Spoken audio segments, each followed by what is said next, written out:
You've probably heard it before. Create an alter ego. It's supposed to make you more confident, powerful, and more you. But after spending years studying human potential through depth psychology, philosophy, and archetypal astrology, I found that there's something people are not really talking about when it comes to creating an alter ego. And it's this: the alter ego does not make you whole. It splits you in two. It's a strategy built on separation, pretending to be someone who you are not rather than becoming all of who you are meant to be. You don't need a character to play. You need a myth to live.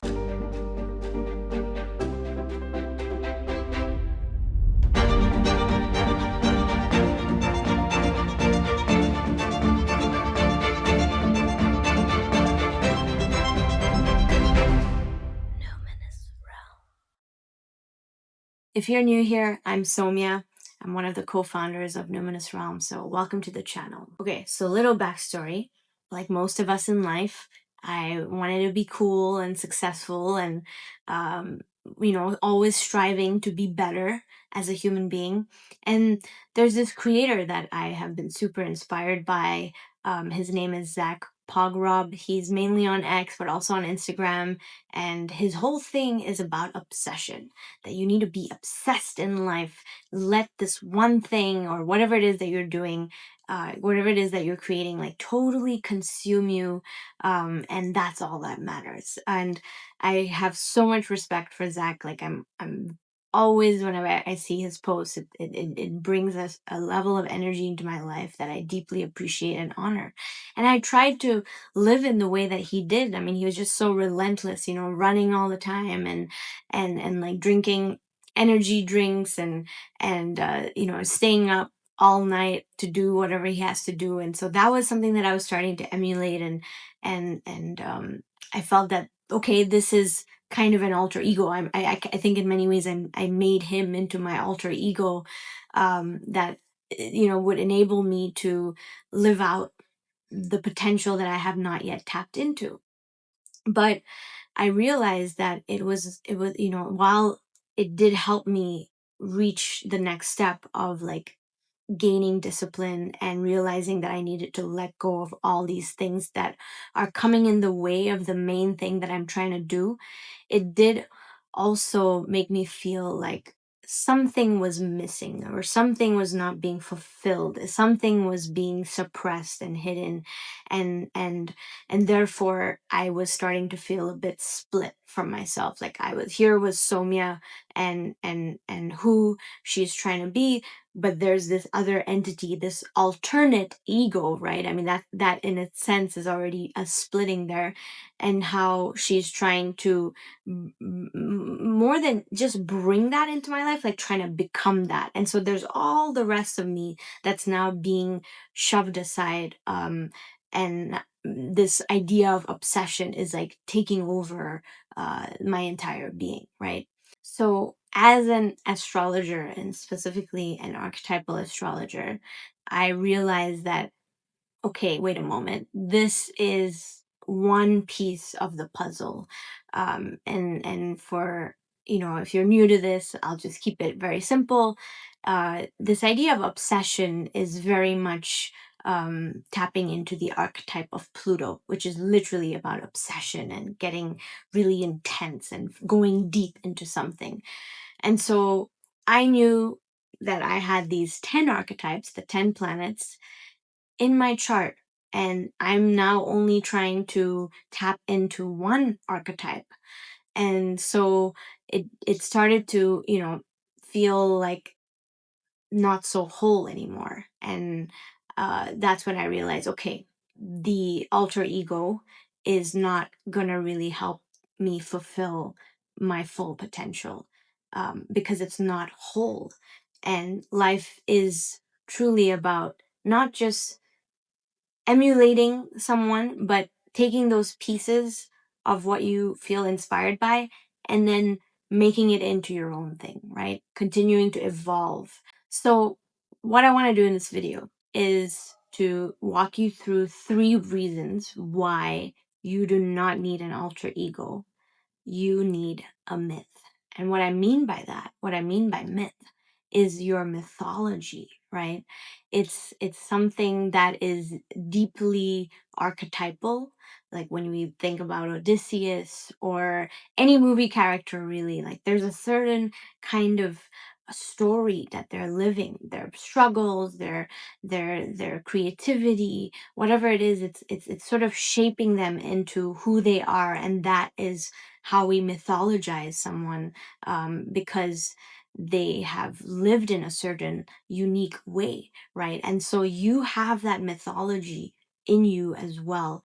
And so through these three reasons, I want to show you why you should just let go of this idea of an alter ego and think about how you can step into your myth. Okay, so reason one is the alter ego splits, myth expands, right? So I kind of touched on that initially, where I said that there was a sense of splitting that was occurring, where I felt as though I was trying to become Zach in some sense, because he was like all about obsession, and I needed to be all about obsession because I wanted to reach that kind of level of success.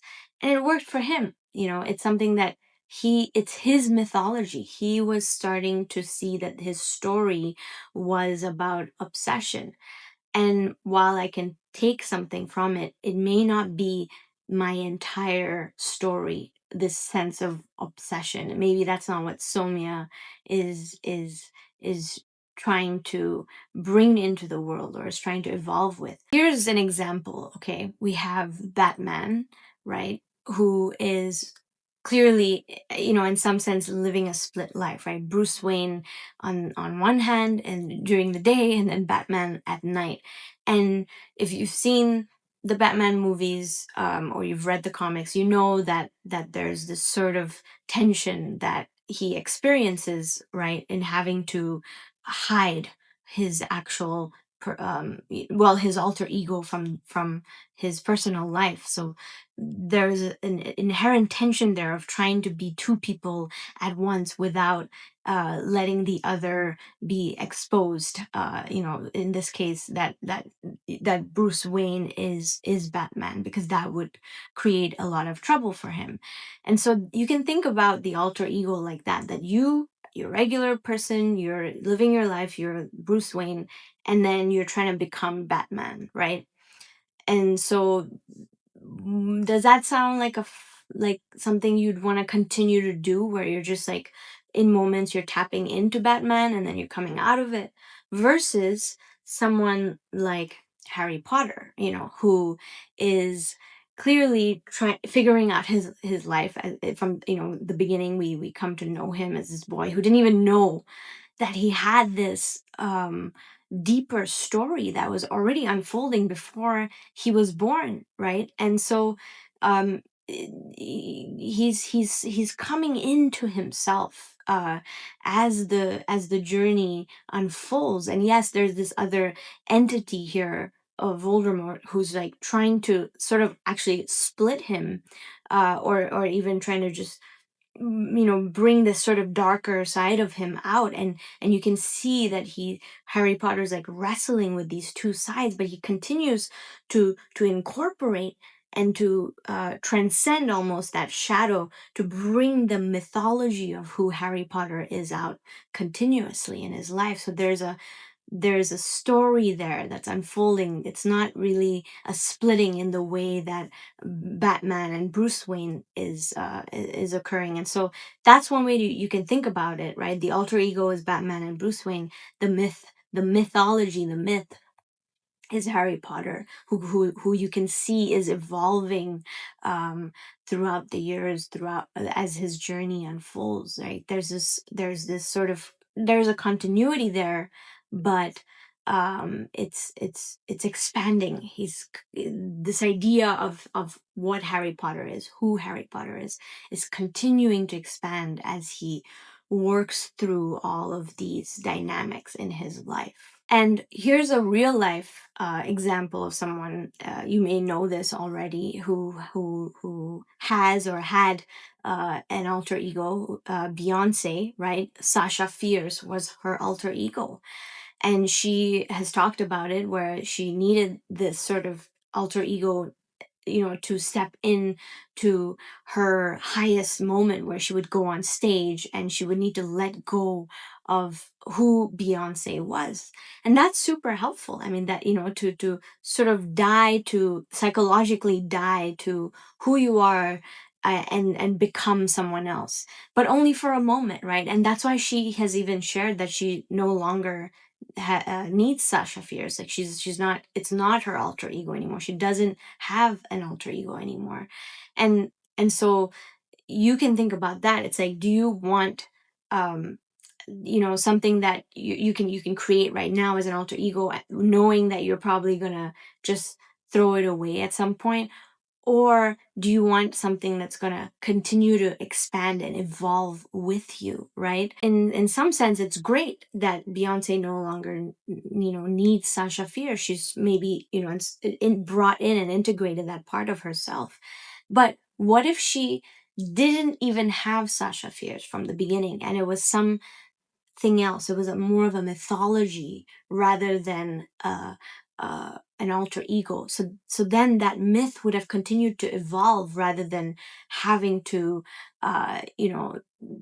throw aside this alternative persona that she had created for herself. Ultimately, I think the alter ego is pretty much on an unconscious level telling yourself that you are not enough, and so you need to borrow someone else's power to facilitate what you are trying to do, right? So it's kind of short term in that sense. It's like, it's not really enabling something long term to unfold.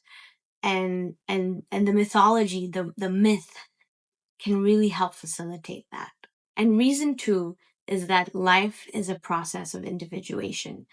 This idea of individuation comes from Carl Jung, who basically said that, our life journey is about integrating all these different parts of ourself in order to become whole, right? That's how we become who we are, is to integrate the shadow, integrate all these parts of ourselves that are uncomfortable, and that is how we become this unique individual. That is what life is about. And so with an alter ego, you're almost sidestepping the shadow, the ugly parts of yourself, by telling yourself, well, hey, I'm not enough. And so I need this alternative persona to help me become who I want to be. And so you're missing an opportunity of a lifetime by not integrating the parts of yourself that you feel are lacking, right? The alter ego is a way out, but with a mythology, you get to see and work through those parts of yourself that you believe are hindering you from tapping into your full potential. You start to see your challenges, if you're lucky enough to uncover the unconscious behaviors that have been coming in the way, potentially, you'll be able to face that and then turn that into your opportunities. So that's another big difference between the alter ego and having a myth. It's about integration, right? The myth helps you integrate everything, and then it starts to refine itself, and you become, as you move through life, into this whole person. And I don't know about you, but I want to live a whole life. I mean, for me, it has been about finding how I can become uh, more holistic, by integrating all these different parts of myself, as well as different parts of the world. And I know that an alter ego would not enable me to do such a thing. like the first one, it's splitting me. It's not really helping me integrate. And so it's like almost like a split personality or multiple personality disorder, in some sense, could occur. Because what if, the alter ego, it no longer serves you? Are you going to create another alter ego? I started to develop my myth actually from the parts of myself that I have suffered with the most. The parts that feel so immensely painful, I use that as the starting point for my mythology, because I know that those are the parts of myself that, if I work on, if I move towards, will be what I shine the most, for in life. And so that was my starting point, is to use the parts of myself that I want to integrate, right? That I want to um see myself more in. That's how my mythology began, versus using something that I'm aspiring towards. So then that becomes my alter ego. The myth helps you use your deepest challenges as the starting point. And reason three is that your birth chart, your astrological birth chart, helps turn the many into one. Let me get into that. So, this is probably the most important reason. And, if I were to ask you, like, how are you choosing your alter ego? How are you deciding on what it is? It's maybe just, you it could be that you're seeing someone that you aspire to be, and so you're turning that kind of persona into something, or maybe it's a movie character.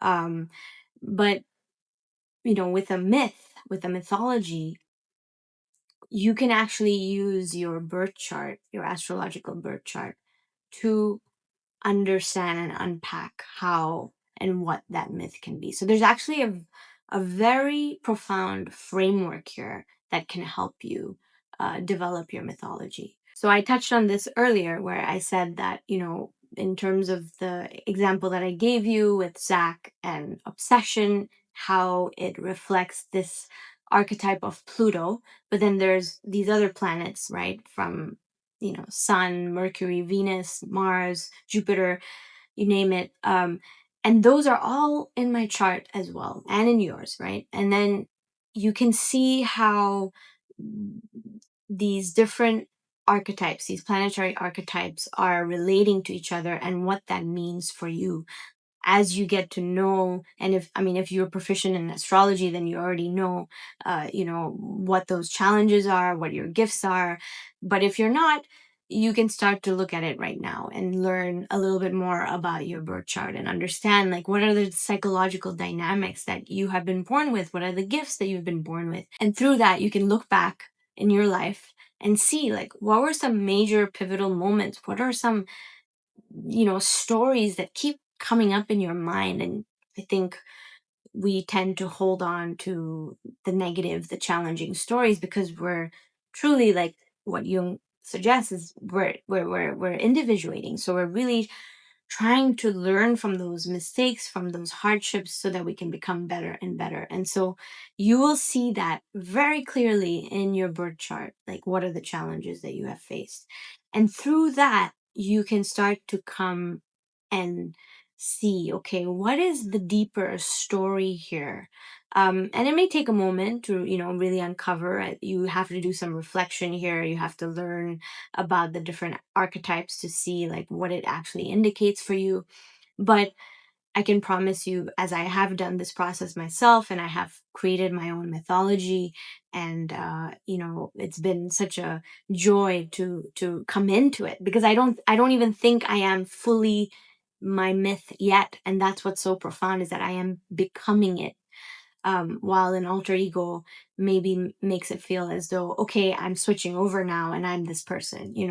So I highly suggest, to look at your birth chart and to just start reflecting on your life and the trajectory that you're heading in, and see, like, what other mythologies are out there, whether in and whether any reflect the life story that you have been on. and what pieces you can pull from that to create your mythology. So let me give you a personal example.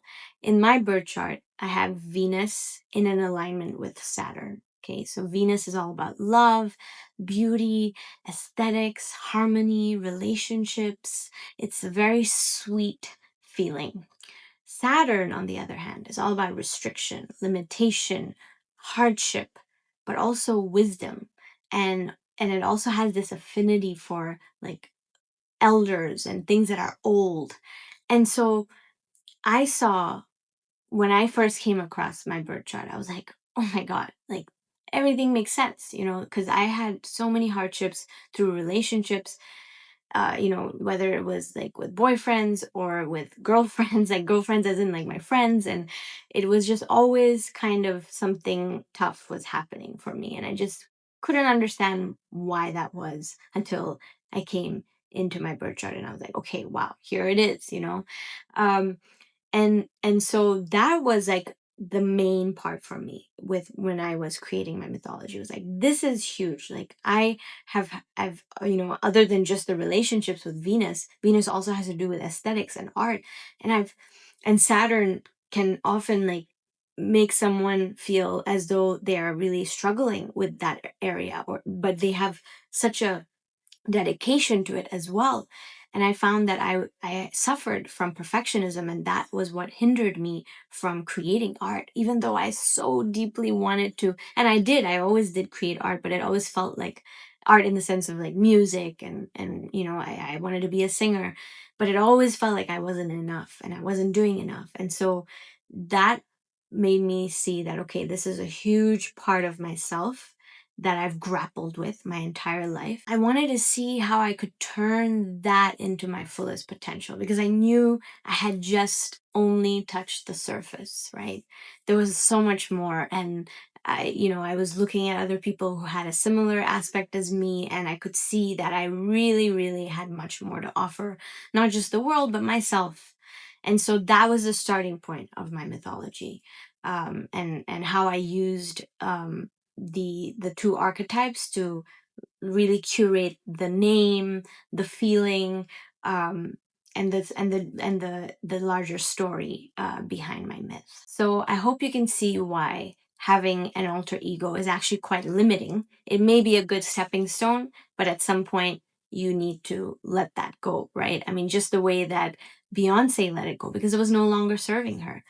And how having a myth is going to enable you to truly individuate in life, to integrate all the different parts of yourself. And there is no end to it, that you can just continue because it's evolving with you. So if you've been trying to create an alter ego, putting on these different masks, I suggest take a pause. And I also suggest that if you have not already looked at your birth chart, then take a moment to look at your birth chart, understand what are the dynamics there. And maybe slowly you'll start to see and start to hear and start to feel the mythology that is coming through you, the myth that you're trying to live, that you're trying to unlock. And lucky for you, if you are interested in really diving into this and seeing how you can unleash your myth, Numinous Realm is hosting a 90-minute masterclass called Mythic Makeover, and we'll be putting the link right below. So if you want to dive into this, if you are really, really looking to see how you can unlock your full potential by designing your own mythology, then join us. Click the link below, and we look forward to seeing you. I hope this video was helpful, and I look forward to seeing you in the next one. Take care.